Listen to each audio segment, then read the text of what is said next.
Welcome to Ramu sir logics and Sri Vijetha institute Bhimavaram. ఈరోజు మనం Indian జాగ్రఫీలో భాగంగా ద మోస్ట్ ఇంపార్టెంట్ టాపిక్ అయినటువంటి భారతదేశ నైసర్గిక స్వరూపము లేదా భౌగోళిక స్వరూపాలు అంటాం. ఫిజికల్ ఫీచర్స్ ఆఫ్ ఇండియా అనేటువంటి పేరుతో పిలుస్తాం. ఈ టాపిక్ చాలా ఇంపార్టెంట్. మనకి డెఫినెట్లీ ఏ కాంపిటేటివ్ ఎగ్జామ్ అయినా 2 మార్క్స్ రావడానికి చాలా అవకాశం ఉన్న టాపిక్ మనకి ఇది. మొదటగా టాపిక్ నేమ్ వచ్చేసి భారతదేశ నైసర్గిక స్వరూపం. ఫిజికల్ ఫీచర్స్ ఆఫ్ ఇండియా అనే పేరుతో పిలుస్తాం.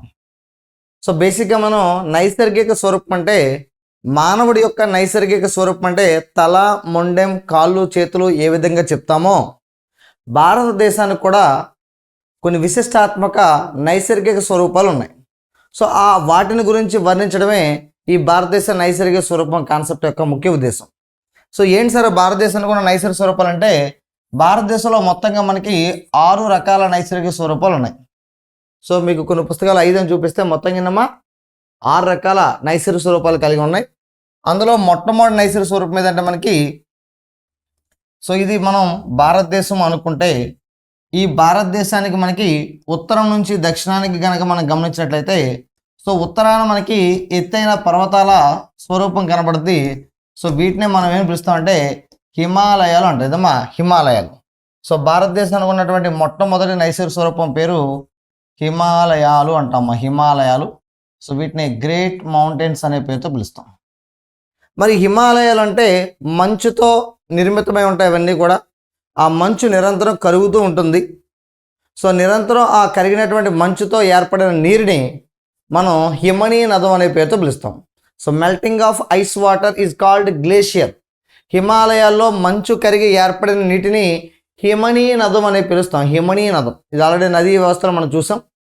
అయితే ఆ హిమనీ నదం నుంచి ఆధారంగా చేసుకుని ప్రారంభమయ్యే నదుల్ని హిమాలయ నదులు అంటారు. హిమాలయ నదులు.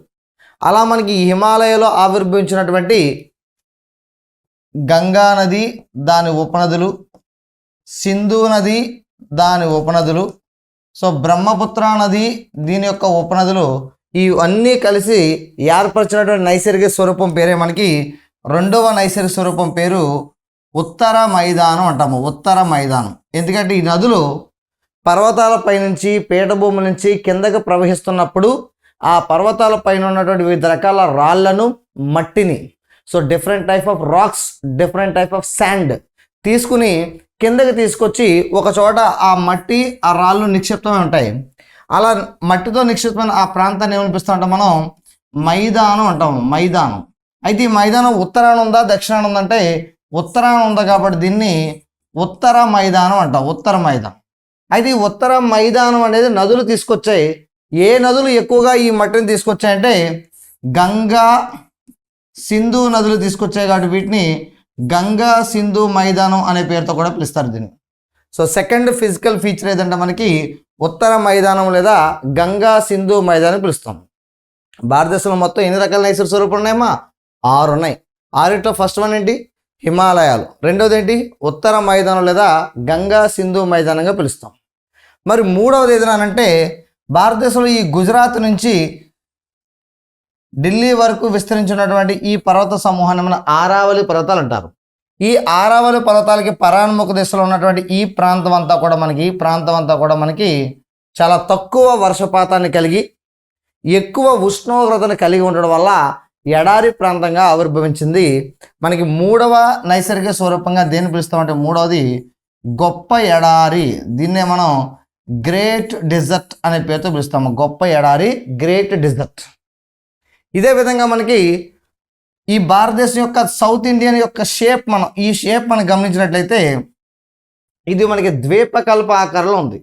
ద్వీపకల్పం అంటే ఆల్రెడీ మనకు తెలుసు, 3 వైపులా నీరు ఉండి ఒకవైపు భూభాగం ఉన్న ప్రాంతాన్ని మనం ద్వీపకల్పం అంటాం. ఇలా భారతదేశానికి ఇటువైపు ఏమో బంగాళాఖాతం, ఇటువైపు ఏమో అరేబియా సముద్రం, ఇటువైపు ఏమో హిందూ మహాసముద్రాలు 3 సరిహద్దుగా ఉండి ఇది ద్వీపకల్ప ఆకారాన్ని కలిగి ఉంది. ఈ ద్వీపకల్ప ఆకారం కలిగి ఉంది కాబట్టి దీన్ని ద్వీపకల్ప ఈ లోపల ఉన్న ఈ పీఠభూమి అంతా కూడా మనకి వివిధ రకాల శిలలతో నిర్మితమైంది, రాళ్ళతో. సో మన group of rocks is called plateau. వివిధ రకాల శిలలతో నిర్మితమైన ప్రాంతాన్ని మనం ఏం పిలుస్తాం అంటే పీఠభూమి అంటాం. ఇక్కడ 4వ నైసర్గిక స్వరూపం ద్వీపకల్పము ప్లస్ పీఠభూమి, కాబట్టి దీన్ని ద్వీపకల్ప పీఠభూమి అనే పేరుతో పిలుస్తారు, ద్వీపకల్ప పీఠభూమి. తర్వాత చూస్తే మనకి 5వ నైసర్గిక స్వరూపం ఈ ద్వీపకల్ప పీఠభూమికి చుట్టూ ఆవరించి ఉన్నటువంటి సముద్ర తీరం, ఆ సముద్ర తీరానికి సరిహద్దుగా ఉన్నటువంటి భూభాగం మొత్తాన్ని కూడా మనం చూపిస్తుంటే తీరం ఉంది, ఆ తీరాన్ని ఆనుకుని మనకి మైదానం కూడా ఉంది, కాబట్టి దీన్ని తీర మైదానం అనే పేరుతో పిలుస్తాం.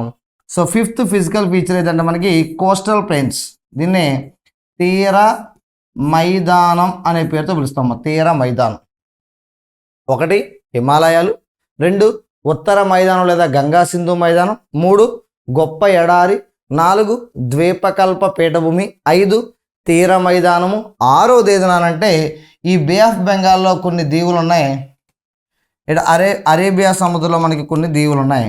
సో ఇలా మనకి 6వ నైసర్గిక స్వరూపం పేరు ఏదంటే దీవులు, వీటిని మనం ఐలాండ్స్ అనే పేరుతో పిలుస్తాం.